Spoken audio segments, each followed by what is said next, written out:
Weird travelers, please make yourselves at home.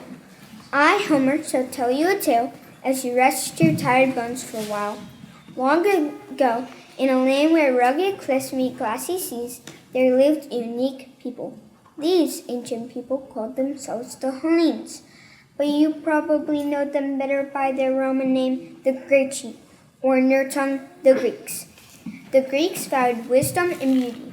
They excelled in art, literature, architecture, and athletics, and they built their kingdoms to reflect these values.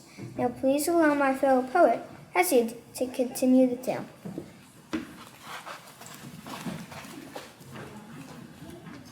The Greeks were surrounded by many neighbors who worshipped hideous gods of wood and stone, fearful gods who enjoyed human sacrifice.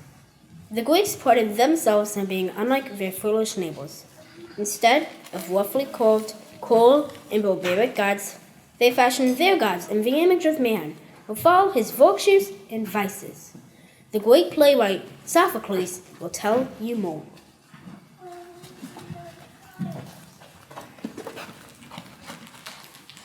The gods resembled mankind well in both looks and manners, yet keeping in mind their love for beauty.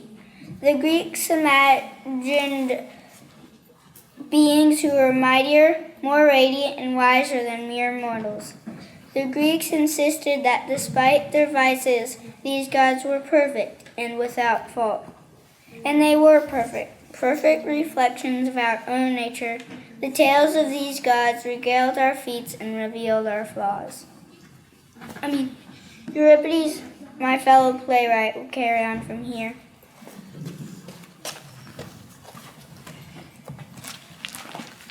The Greeks imagined a glorious kingdom for their gods upon the tallest peak in their land. High atop Mount Olympus, the gods lived in a golden temple built by their immortal uncles, the Cyclops. Within this splendid temple were 12 golden thrones, one for each of the most important gods. Unfortunately, mere mortals could never endure gazing upon the gods in all their radiance. And this grand pantheon could never be seen by mortal eyes, since the summit of Mount Olympus was always hidden in fluffy white clouds. And so we will need someone greater than men to continue this story. I will call on the Muses to help. We have spoken to the gods and have good news to share. Dear mortals, just for today, the gods have seen fit to tone down their radiance and roll about the clouds, so that you may behold them in their Olympian banquet hall. They have allowed my siblings and I to guide you back to the time of the ancient Greeks, back to their rugged cliffs and glassy seas, back to their tales of beauty and wisdom. Please indulge us in some brief introductions.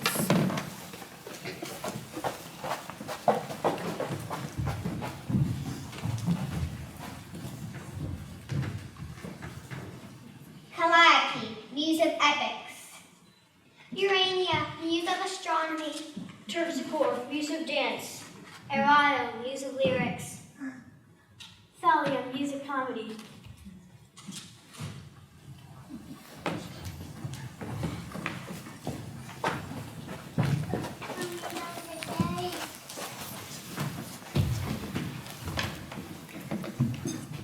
Let us begin with my grandmother, Gaia. You see, for a long time, she was all that existed, and since nothing and no one lived on her, she was lonely and downcast.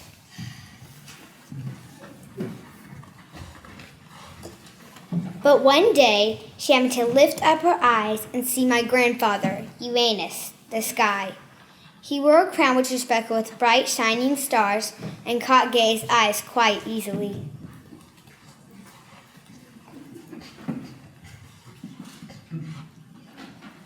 It was not long before Gaia and Uranus were married, both overjoyed by the company of the other.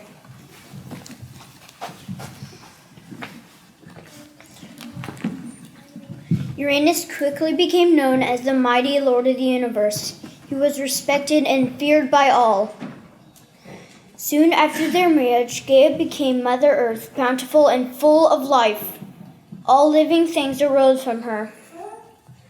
The couple's first set of children was a set of 12 glorious gods and goddesses, the Titans. My own mother, Mnemosyne, goddess of memory, was one of them. These gods were strong and mighty like their father, and beautiful like their mother. Uranus was very proud of them. Their second set of children were less beautiful to behold, but equally strong and talented. They were the three Cyclops, skilled metalsmiths with one shining eye in the center of each of their foreheads. Uranus found them rather disgusting and did not take as much pride in them. Dear one, how hideous these children are. They're nothing like the Titans. The third set of children were quite a sight to behold. These three children each had 50 heads and 100 arms. Needless to say, Uranus was even more disgusted with them. These are the worst ones yet. How can you allow such ugly creatures to spoil your beauty? Cruelly, Uranus seized the Cyclops and the 50-headed children and threw them into Tartarus, the darkest of all pits. Deep, deep under the earth. Poor Gaia was not pleased with this at all. She loved all her children and wished for them to be free. So after some thought, she fastened a sickle and went to the Titans to ask for their help in defeating Uranus and rescuing her children. But only Cronus, the youngest Titan, was brave enough to volunteer.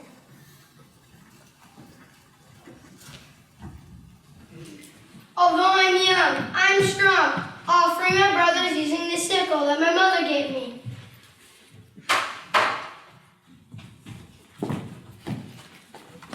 Now young Cronus was the new lord of the universe. Perhaps he will learn from the mistakes of his father and show more kindness to his offspring. Let us continue on and see.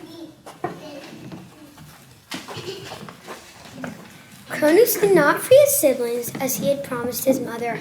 As a result, Gaia was very unhappy with him.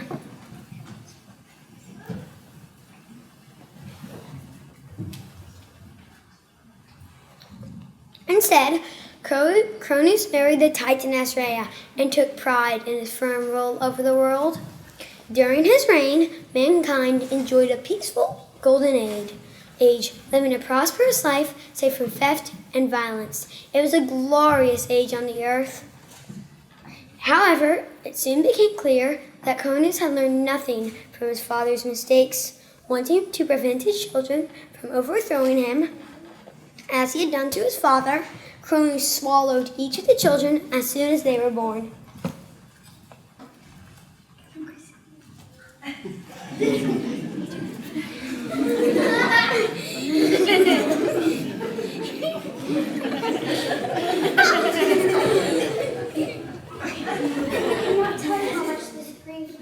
My sisters have their children close by, but mine are torn away from me.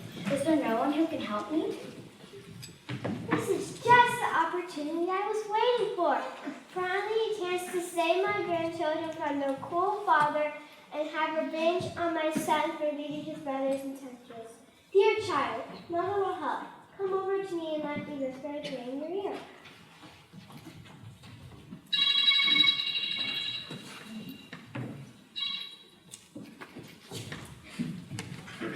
What a wonderful plan. Instead of my newborn son Zeus, I'll give Cronus a rock.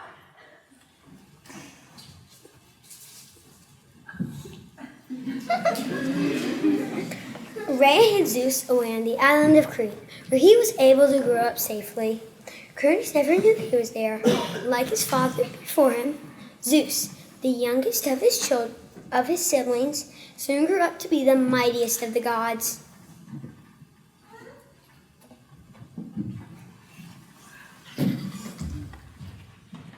Now that I'm grown, it is time for me to avenge my brothers and sisters. I will use this thunderbolt to defeat Cronus and rescue my siblings, so they can share my power.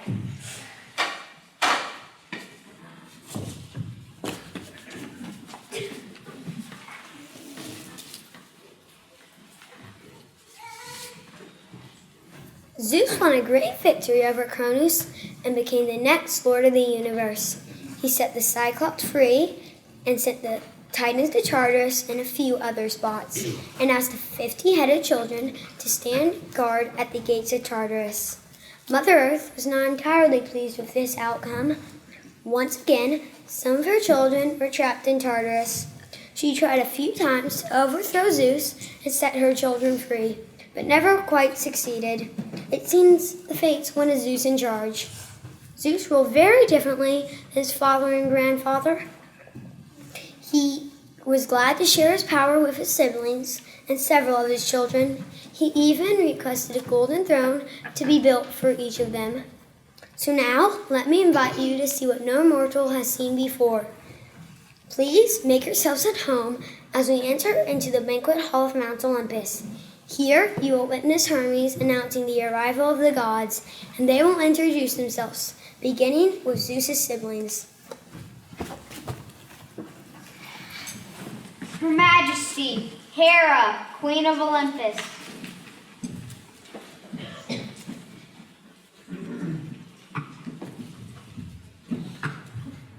Yes, I am the beautiful Queen of Olympus, and I am very jealous. Zeus fears nothing except my fits of temper. I detest all of Zeus's other wives, especially the mortal ones. If I find Zeus has another wife, I find a way to make her life miserable. One of my favorite torments is to send a swarm of gadflies after my enemy.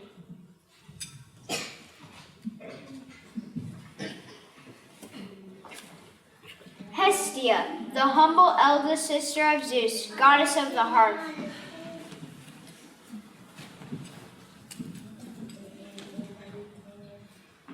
I tend the sacred fire here on Mount Olympus, and every hearth on earth is an altar to me.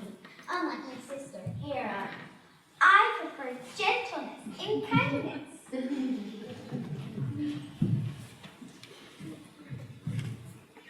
Demeter, goddess of the harvest, and her lovely daughter Persephone.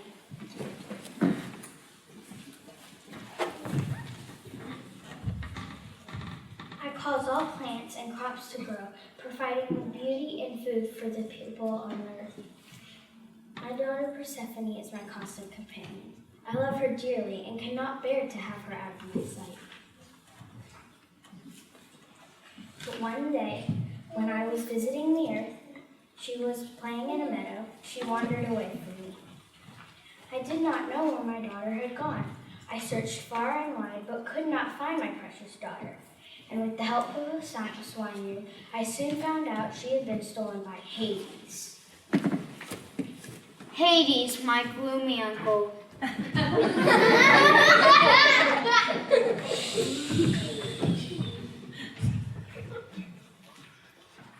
I am the Lord of the dead. I stole Persephone. I am a god of few words.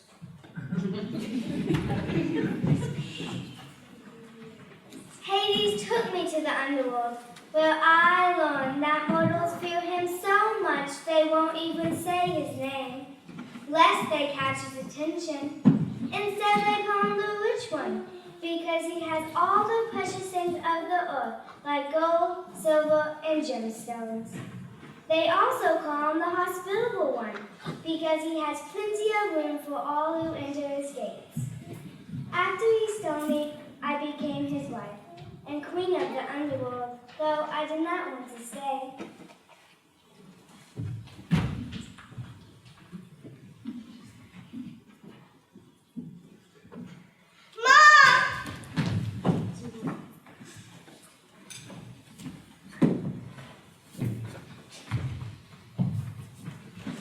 Zeus tried to persuade Hades to let Persephone return to her mother. However, because she had eaten some pomegranate seeds, she was required to spend 3 months of each year in the underworld. Each year, while Persephone was in the underworld, Demeter would grieve, and nothing would grow on earth. Kind Demeter taught mankind to harvest crops and store food so the people would not go hungry in the winter. Then, when Persephone returned to her mother, Demeter's joy would cause the whole earth to bloom, and mankind would rejoice at the return of spring. Whew, I'm glad that worked out. I get nervous about that part every year. Now here's my uncle Poseidon, Lord of the Sea.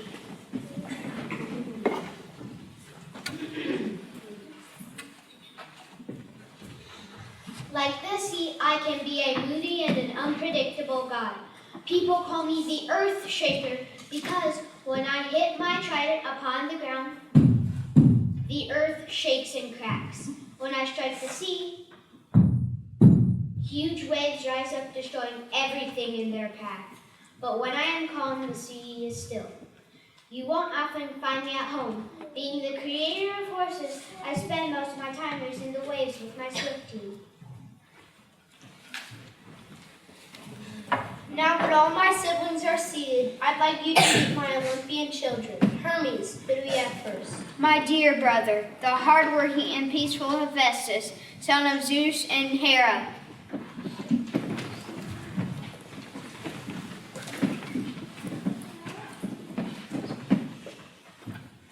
I am the god of smith and fire, and I love my mother very much.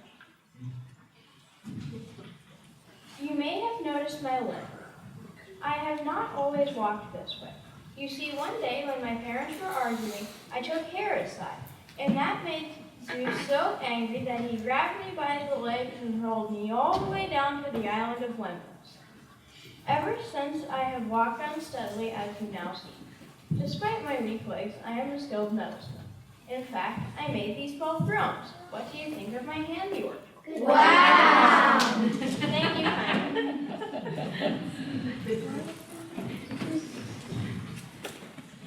Introducing the wife of Hephaestus, Aphrodite, goddess of love and beauty.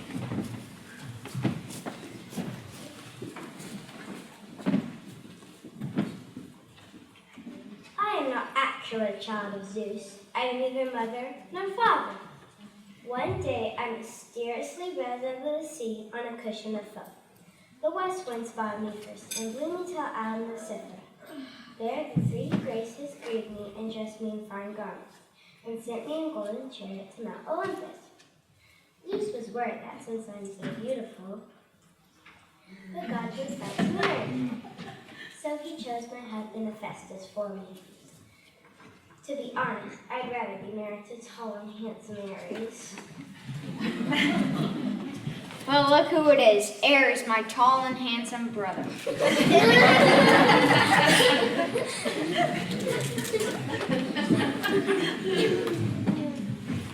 I am Ares, god of war, and I am great. Some people think I'm cruel because I love fighting for fighting's sake. I do not care which side I am on as long as there is much bloodshed. I have killed many with the sword. Ouch, Mommy, I hurt my finger. Stop your wailing and be seated.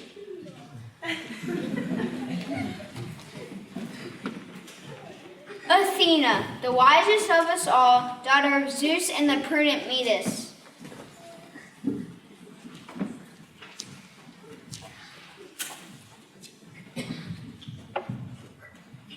That is my brother, but none of us are very fond of him.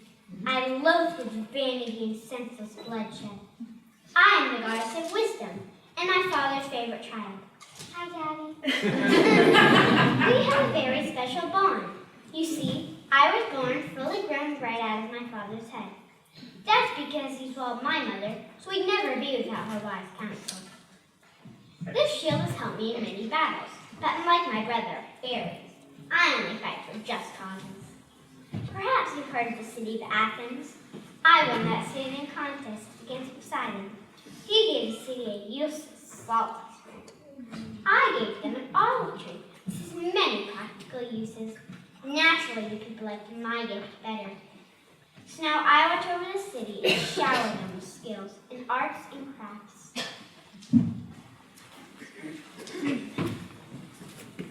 The radiant twins, Apollo and Artemis, children of Zeus and Leto.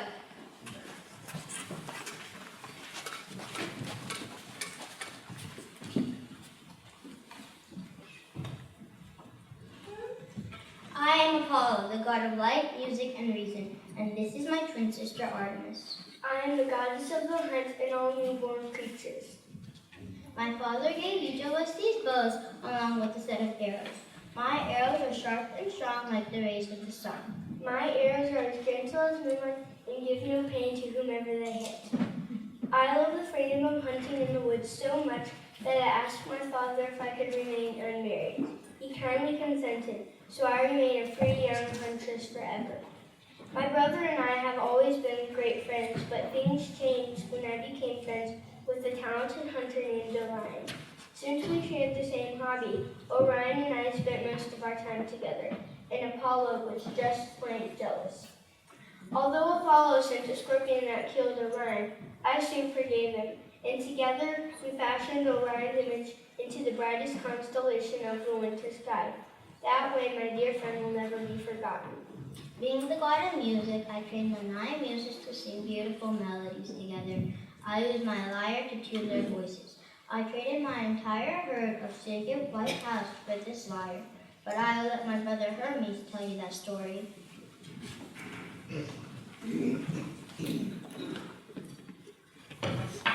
Ooh, my turn. Hermes, son of Zeus and Maya, at your service.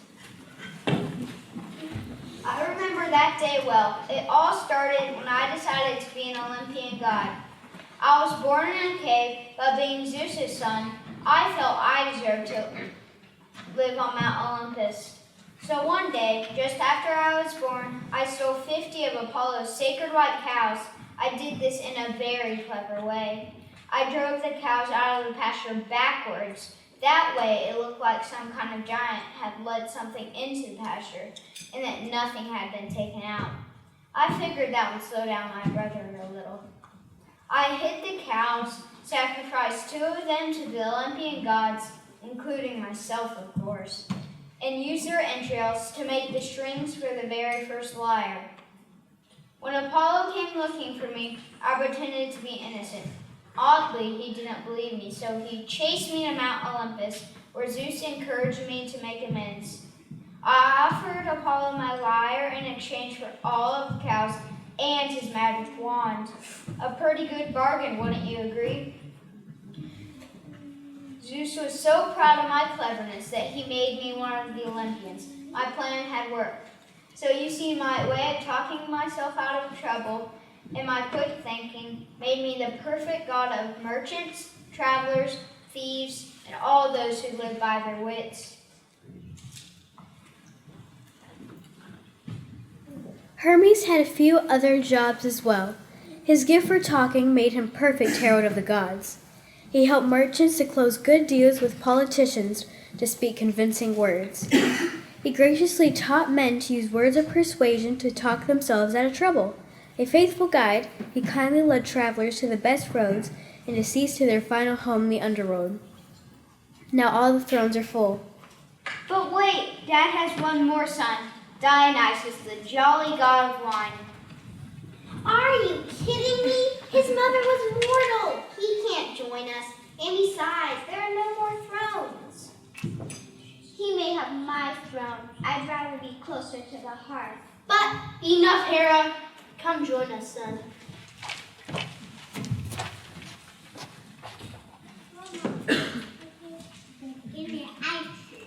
Thank you, Father, and gracious Hestia. Hera was right. My mother was mortal and died before I was born. But my quick-thinking father sewed me under the skin of his own leg until it was time for my birth. I was raised by nymphs in the valley of Nysa. While there, I learned to make wine from the grapes that flourished there. I taught my skill to mankind and brought them much joy. That is when my father decided it was time for me to come to Mount Olympus. And now I'd love to share this bounteous feast with you. Ganymede, are the nectar and ambrosia ready? Yes, ready, waiting for you all. Shall we begin with nectar?